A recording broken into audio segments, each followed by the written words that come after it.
जय हिंद दोस्तों। स्वागत है हमारे इस सेशन में आप सबों का। अन्य दिनों की तरह आप आज भी पूरी तरह से स्वस्थ और मस्त होंगे और अपनी पढ़ाई में व्यस्त होंगे। आज के सेशन में हम लोग बात करने वाले हैं इंडियन काउंसिल एक्ट 1919।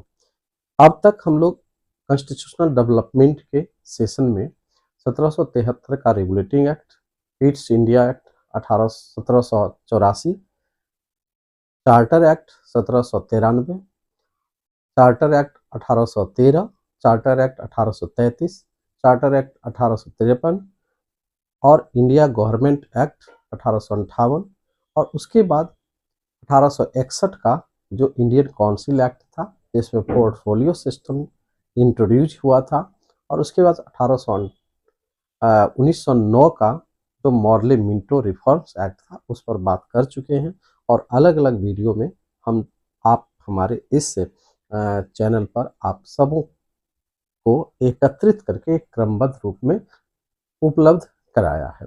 अगर आप नहीं देखे हैं हमारे इस पिछले सारे वीडियो को तो आप देख सकते हैं और हमारे चैनल का नाम है कर्तव्य economics official.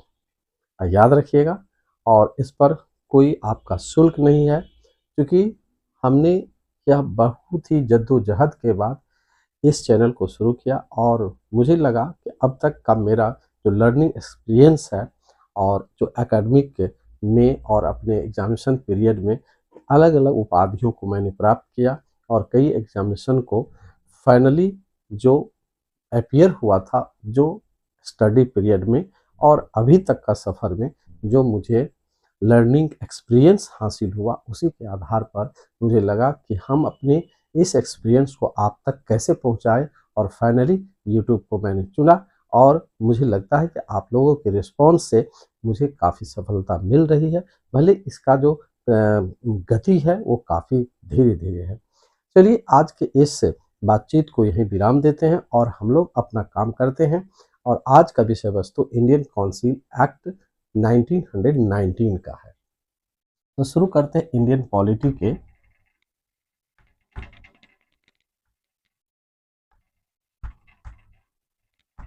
Indian polity section का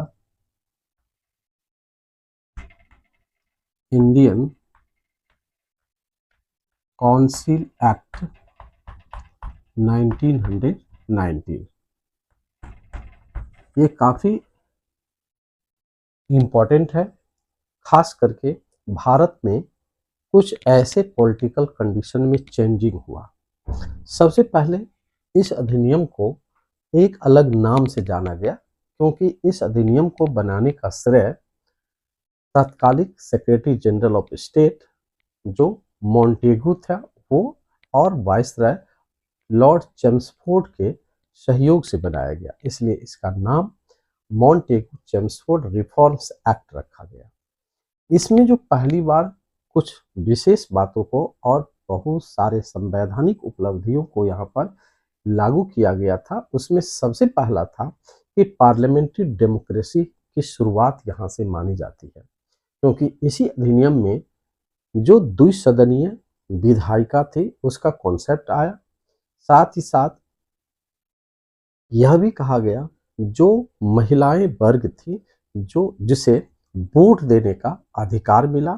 साथ ही साथ जो 1909 के मॉर्ले मिंटो रिफॉर्म्स एक्ट में जो कम्युनल बेसिस पर पृथक निर्वाचन का अधिकार मुसलमानों को दिया गया था उसमें कुछ और भी कौम को शामिल किया गया, जैसे पंजाब में सिखों को और कुछ अन्य राज्यों में और भी कई ईसाइयों को भी कम्युनल बेसिस पर सांप्रदायिक आधार पर पृथक निर्वाचन का सेपरेट इलेक्टोरेट सिस्टम का अधिकार दिया गया।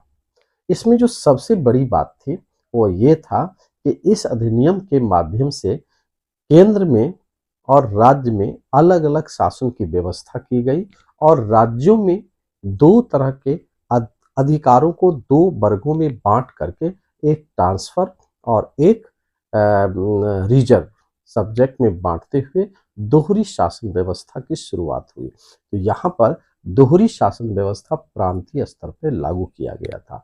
तो अब चलते हैं, इसको हम लोग इंट्रोड्यूस करते हैं। इस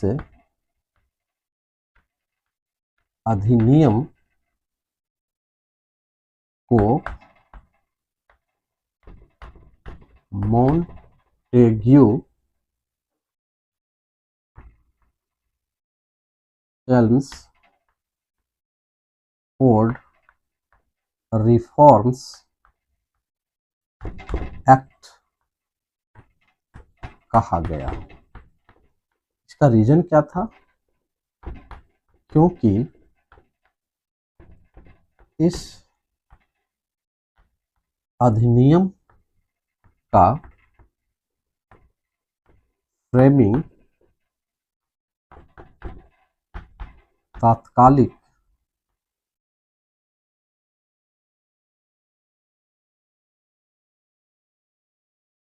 सेक्रेटरी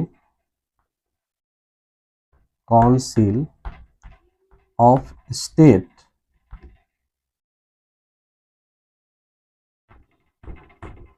मॉन्टेग्यू और वाइसरॉय लॉर्ड चेम्सफोर्ड के द्वारा किया गया था। इसका स्टेटस हुआ। अब इसके प्रोविजन की बात करते हैं हम लोग। इसके प्रोविजन में पहला प्रोविजन था कि इसके तहत पार्लियामेंट्री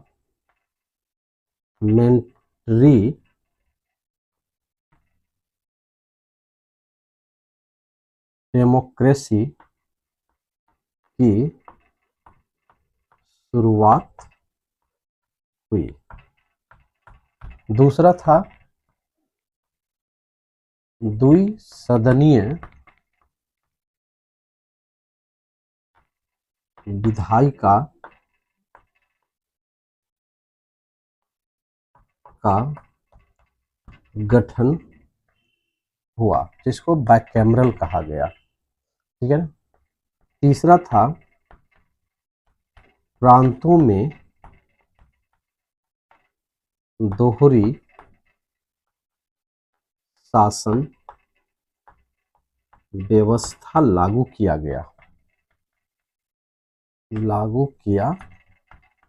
गया और शासन के स्तर को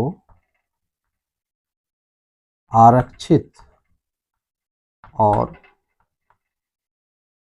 हस्तांतरित वर्गों में बांट दिया गया था। शासन का 2 वर्गों में बांटा गया। यहाँ पर द्विसदनीय व्यवस्था में एक को कहा गया काउंसिल ऑफ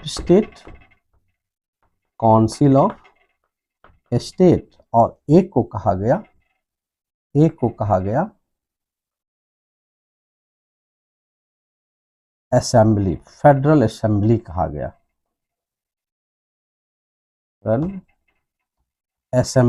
गया। ठीक है, कह सकते हैं एक स्टेट था और एक लेजिस्लेटिव असेंबली था। एक काउंसिल स्टेट कहा गया और एक को असेंबली कहा गया। असेंबली, जैसे कि अभी संसद में 2 सदन है, एक हाउस ऑफ पीपल जिसको लोअर हाउस कहते हैं लोकसभा, और एक है काउंसिल ऑफ स्टेट जिसको हम लोग अपर हाउस कहते हैं राज्यसभा। तो इस तरह से इंडियन काउंसिल एक्ट 1919 में कुछ खास बातों को रखा गया, जैसे कि पार्लियामेंट्री डेमोक्रेसी आया, द्विसदनीय विधायिका का गठन हुआ, प्रांतों में दोहरी शासन, ये बहुत ही इंपॉर्टेंट है, प्रांतों में दोहरी शासन व्यवस्था कब लागू की गई, और तीसरा था आरक्षित और हस्तांतरित विषय वस्तु। साथ ही साथ एक और चौथा नंबर में एक और प्रोविजन था जिसमें ये कहा गया कि जो सेपरेट इलेक्टोरेट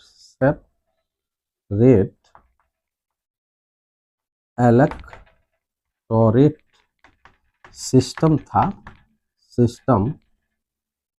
का विस्तार किया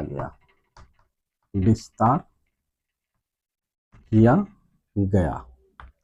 अर्थात इसमें सिखों को और ईसाइयों को भी सम्मिलित किया गया।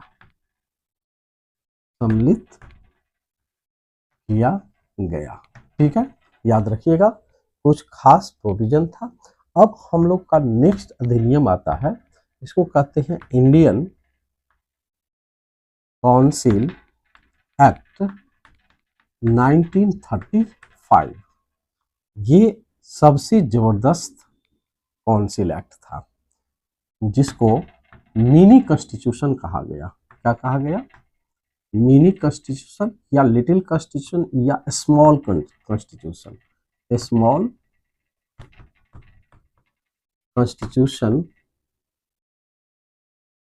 कॉन्स्टिट्यूशन कहा गया। ठीक है, क्योंकि स्वतंत्रता तक, संविधान लागू होने तक पूरी तरह जो शासन व्यवस्था थी इसी के माध्यम से चलाया गया। ठीक है, कहा गया। इसके दो पक्ष थे, इसके दो पक्ष था। एक था कि भारत में एक फेडरेशन ऑफ इंडिया की स्थापना था। एक फेडरेशन ऑफ इंडिया बनाना था, और दूसरा था ऑटोनोमस पावर था। ऑटोनोमस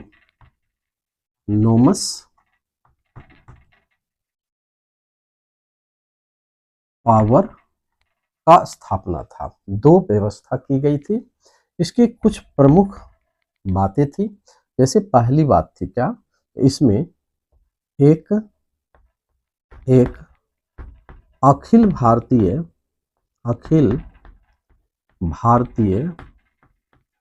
संघ बनाया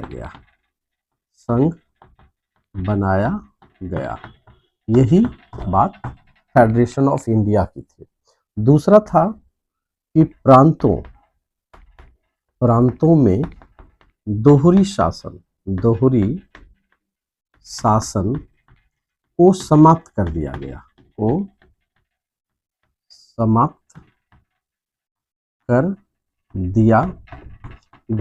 क्लियर? प्रांतों में दोहरी शासन 1919 में लाया गया था, उसको यहाँ पर खत्म कर दिया गया। ठीक है ना? साथ ही प्रांतों को ऑटोनोमस पावर दिया,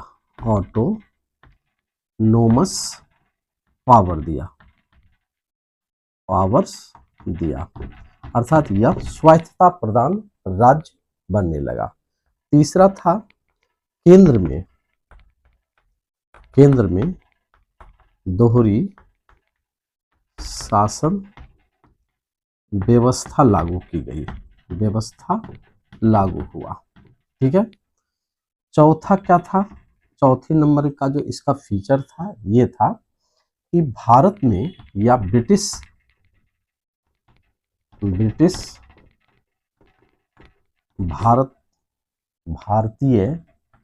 भारतीय प्रांतों को दो भागों में बांट दिया। वैसे 3 भाग था, ठीक है, जो बाद में क्रिएट हुआ। पहली भाग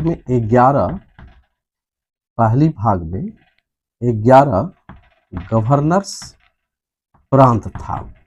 ठीक है, और दूसरी भाग में कमिश्नरी क्षेत्र था। दूसरे भाग में कमिश्नरी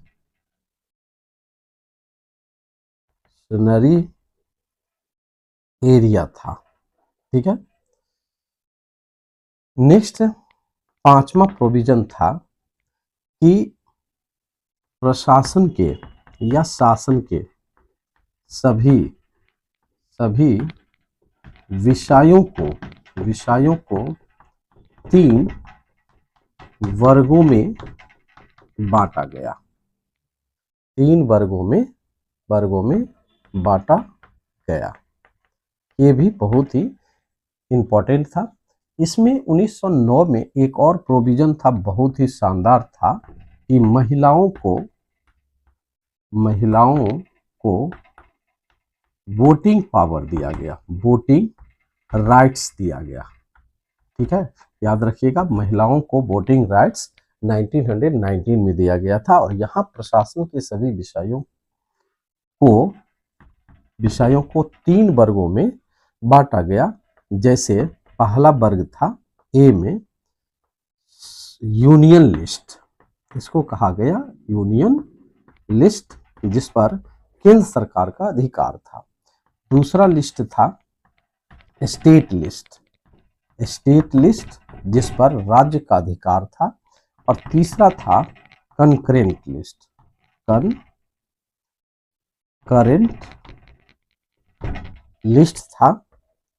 लिस्ट था जिस पर दोनों यूनियन, केंद्र सरकार और राज्य सरकार दोनों का इस पर पावर था। एक और प्रोविजन था 6 नंबर में कि संघ में एक फेडरल कोर्ट की स्थापना हुई, फेडरल कोर्ट की स्थापना हुई। इस तरह से और भी कुछ बातें थी, जैसे कि आरबीआई एक्ट बना। आरबीआई एक्ट 1934 के तहत 1 अप्रैल 1935 को इसी अधिनियम के लागू होने के बाद, ठीक है ना, आरबीआई का रिजर्व बैंक ऑफ इंडिया की स्थापना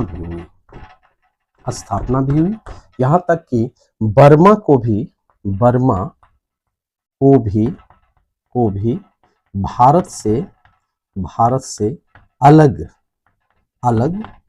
कर दिया गया इसी अधिनियम के। और इसी अधिनियम को लागू होने के बाद 1937 में विधायिका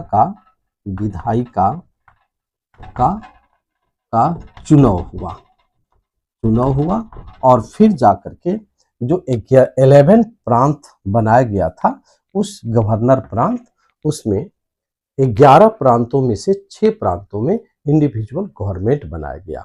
तो इस तरह से आज के इस सेशन में हम लोग 2 अधिनियम की बात किया, एक काउंसिल एक्ट 1935 और इंडियन काउंसिल एक्ट 1919। ये 2 अधिनियम पर आज के सेशन में हम लोग बात किए। और सारे फीचर को जो आपने लिखा है, उसको मैंने जो लिखा है उसको आपने समझा, और उम्मीद करते हैं आप बहुत ही अच्छे से इसको समझ गए होंगे। आप इसको एक बार फिर से रीडिंग देंगे और जो संबंधित क्वेश्चन है उसको बनाने का प्रयास करेंगे। अगले वीडियो में हम लोग संवैधानिक जो विकास का अधिनियम था, उसमें अंतिम था कैबिनेट मिशन। वैसे 1940 का अगस्त ऑफर भी आया था, क्रिप्स मिशन भी आया था, नेहरू रिपोर्ट 1928 भी आया था, लेकिन इन सारे अधिनियमों को एक अधिनियमित न करके सिर्फ प्रपोजल था और उसको रिजेक्ट कर दिया गया था। लेकिन जिस अधिनियम पर हम लोग बात कर रहे हैं, उसमें कोई न कोई एक एंगल था जिससे कहीं न कहीं हमारे देश में कॉन्स्टिट्यूशनल डेवलपमेंट हुआ था। इसी लेक्चर के साथ आज के सेशन को समाप्त करते हैं। अगले सेशन में हम लोग मिलेंगे। जय हिंद।